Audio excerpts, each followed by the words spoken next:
So what's up guys, this is JC Earning App Reviews. Sa video na to guys is meron tayong isang laro na ire-review at ituturo ko sa inyo kung paano ba siya laruin. Kikita kayo dito ng 1k per day sa loob lamang ng 3 hours. Let's go!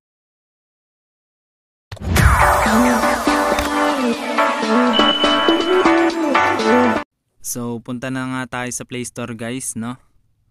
Then click the Play Store. Yan. Then search nyo lang is Maya Gems. Yan po ang aking ire-review at ituturo kung paano ba laruin ito.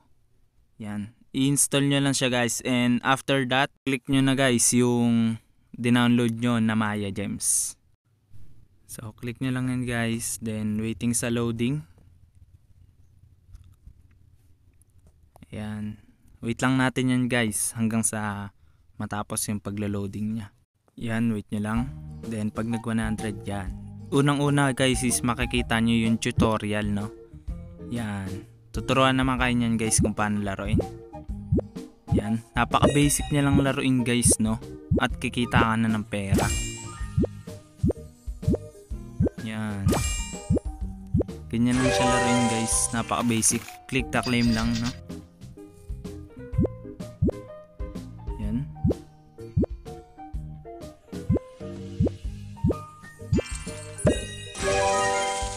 Claim.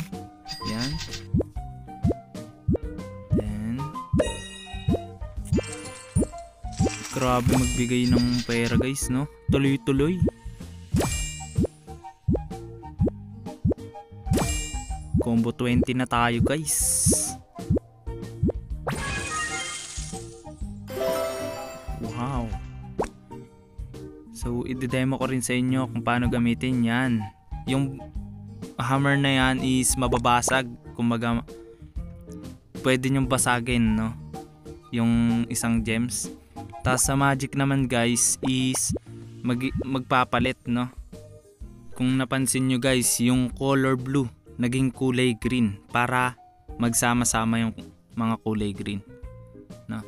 Sa pagka-shout naman guys, dito is need mo ma-reach yung 1,000 na dollars para mapag-cashout ka, no? Yan. Dito naman guys sa cashout result is dito mo makikita lahat ng kinashout mo na pera. Yan. So papakita ko sa inyo guys yung second account ko. Yan. Dito na natin malalaman guys kung legit nga ba itong Maya Gems o hindi. Yan. Made with Unity. Waiting lang kayo sa loading guys. Titignan natin kung legit nga ba ito o hindi. Yan, skip. And yes. So kung mapapansin nyo guys, meron na akong 61.2k dito na coins. Then dito is 18,573.46. Click nyo lang yan do. So meron na akong pending dito na 23,000 pesos. Wow. No? Antayin ko lang siya ng 3 days. Then ito is sa may cash out result ko. Ito nga yung sinasabi kong 10,909.79. Pero inaantay ko pa rin siya hanggang ngayon guys. Nagantay na ako ng 3 days, tapos nagantay pa ako dito sa cash out result. So kung mapapansin nyo guys, parang pinapaikot lang tayo ng larong ito eh. So ang masabi ko lang, fake siya guys. Promise. Pinapaikot lang tayo ng larong to. Kaya sa mga nagbabalak maglaro nito, stop nyo na yan guys. Uninstall nyo na. Hindi kayo matutulungan ng laro. Don't forget to like, share, and subscribe, and click the notification bell para lagi kang update sa mga ilalabas kong video.